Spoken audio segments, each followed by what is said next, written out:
Hi, good afternoon. This is my subject. It's Brianna. Say hi, Brianna. Hello. She's in the seventh grade and she's 13 years old, correct?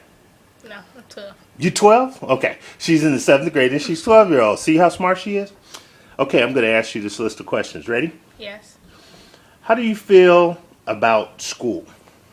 I think I think it's nice, and it's like teaches me a lot, and I learn a lot when I go.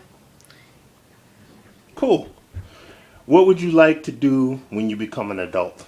I would like to be a physical therapist because it pays a lot, and you don't have to necessarily go for a long time to college. Wow, it's really good.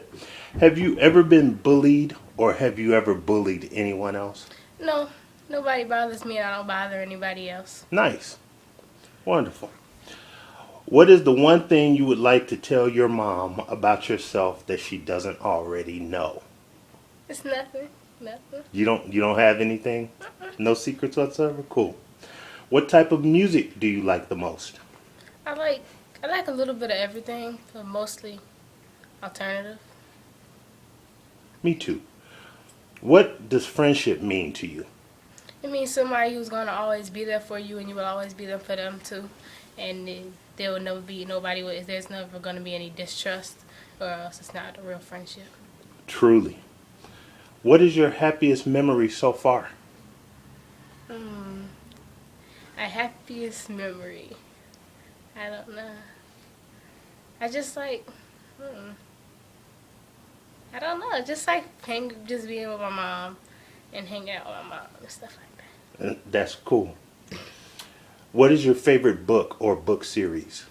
that. My favorite book series would actually be Lemony Snicket, the series of unfortunate events. Hmm. What class do you like the most and why? Social studies because I really enjoy history. Um, how do you spend most of your free time? I spend most of my free time on the computer. Yeah, looking at internet sites or chatting with people? Just looking at internet sites. Okay. Do you have any household responsibilities? Yes, I clean the living room. That's about it though. In Okay, my room. looks really clean. How do you think other kids your own age see you? I think they see me as I don't know, just another person who doesn't really I don't know just another person who just wants to just go do what they have to do in school and just be done. Okay. Who is your hero and what would you like to model your behavior after them? Um, I like Oprah because she started from the bottom and she actually built herself up. She wasn't giving anything. She had to work for everything that she got and everything that she does. What makes you sad? Makes me sad. Um, makes me sad. I don't know. I'm not Nothing? I'm not a sad person. You just pretty much happy all the time, huh? Yeah. That's cool. If you could live anywhere else in the world, where would you live? I would live. I'll probably live in like. mm, I'll probably live in Italy because I think it's very beautiful there and they got a lot of older buildings and it's a lot of history.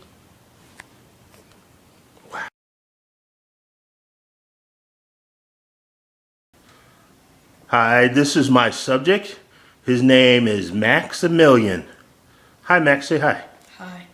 He is 13 years old and in the seventh grade. I'm going to read you a list of questions. You ready? Mm-hmm. Okay. How do you feel about school? I think it's okay. I mean, like, I don't hate school, but I don't think it's like the greatest thing in the world. Okay. What would you like to do when you become an adult? Um, I'm not really sure right now. Really? No guess at anything? Okay. Have you ever been bullied or bullied someone else? Um, not really. Cool. That's good. What is the one thing that you would like to tell your mom about yourself that she doesn't already know? Um, she pretty much knows everything about me. Nice. What type of music do you like the most? Um, alternative music. What is your happiest memory so far? Um, when I got my pet ferret. Yeah? Yeah. Cool. What is your favorite book or series of books? Um, the Maximum Ride series. What's it called? The Maximum Ride series. Oh, cool. What class do you like the most and why? Language arts, because it's not just basically language arts. We learn a lot of different stuff. Cool.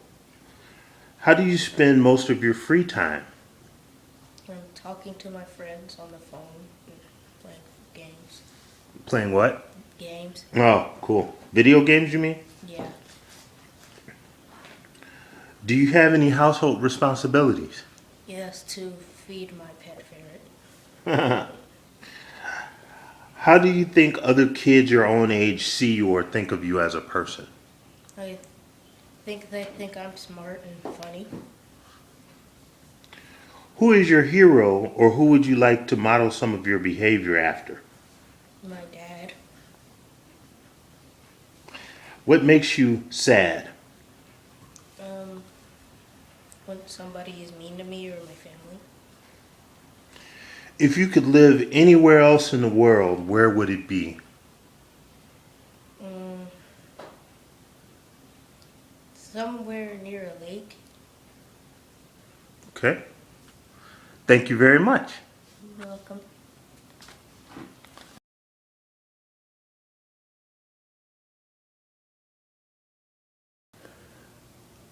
Several observations that I would make in my conclusion actually agree with the Me book as well as fly in the face of some of the conclusions that the Me book made. For instance, stating that kids believe that adults don't care about them. The two children that I interviewed, considering the fact that they come from very close knit families, as well as they both come from magnet schools and high academic programs or whatever, feel like they're very well cared for. Also, the Me book said that they're ambivalent about the future. One child couldn't give an answer to the statement of what would you like to be when you become an adult because he feels like he has so many options.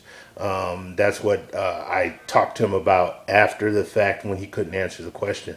The other young lady wanting to be an anesthesiologist wanted to be that because her mother does that job, and she's talked to her mother extensively about it. She at first wanted to be a doctor, but she doesn't want to go through, X amount of years of medical school. So these kids feel very well cared for. They also feel like the adults in their lives are concerned with their welfare as well as what they do in the future. So that flies in the face of that convention.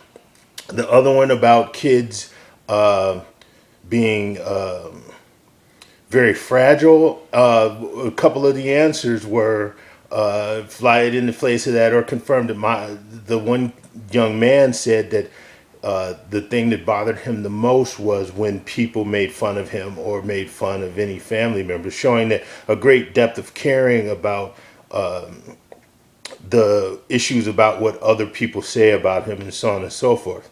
Where his other answers stated that he was seen as being intelligent and funny, which are two very positive traits. The young lady said nothing made her sad. She couldn't think of anything whatsoever, and that generally she spent her existence as a happy person. And one thing that was very telling about that was that she's very happy to spend a lot of time with her mom. I loved it when she Those said statements that. Also relate very well to Eric Erickson, where he states that children want to be cared for and they want to have their accomplishments acknowledged. I think the reason why these two adolescents are extremely successful is they're surrounded with a support system, teachers, parents, friends as well, who achieve at a high level and who expect them to achieve at a high level and reward them for doing so. Not only monetarily, but with praise and signs of affection that state, hey, look, you're really doing well, and we're glad that you are. Also, the one kid being 12 but very advanced, and the other kid being 13 and well advanced as well, shows you that you can see that they've gone beyond the concrete stage of thought and they're into inference. They can take things, mull it over in their minds. As a matter of fact, you saw several times that they were mulling things over, and they can come up with their own conclusions. They can come up with their own ways of interpreting what's being said, what's being asked of them, and so on and so forth. That's according to Piaget. But to take it a little bit further, you can also see that Froebel has taken that to its highest level and has come up with the fact that they've gone beyond just, mere inference, and they've begun to think for themselves. And now they know that what's important to them in the future, or what's important to them becoming, is linked to what they're doing now. A lot of the fact that the young man is an A student and the young lady is a solid B student is linked to the fact that they want to have choice in the future, and they've been told that education is the way to do it. This simple documentary has allowed me to take the theories that are presented to me in the Me book, as well as the theories that were presented to me via the different philosophers, and link them directly to a child or adolescent situation, to see where the research comes up short, or where sometimes these kids are outliers and they fly in the face of conventional wisdom and conventional thought because of, any sort of external or internal influences that are just different from the norm. I would take this into my own teaching experience, knowing that a lot of kids aren't going to be, by the book. So you have to give them some sort of leeway to be exactly who they are, and you have to incorporate that into your teaching as well. So that's the experience that I've gleaned from this entire exercise. Thank you.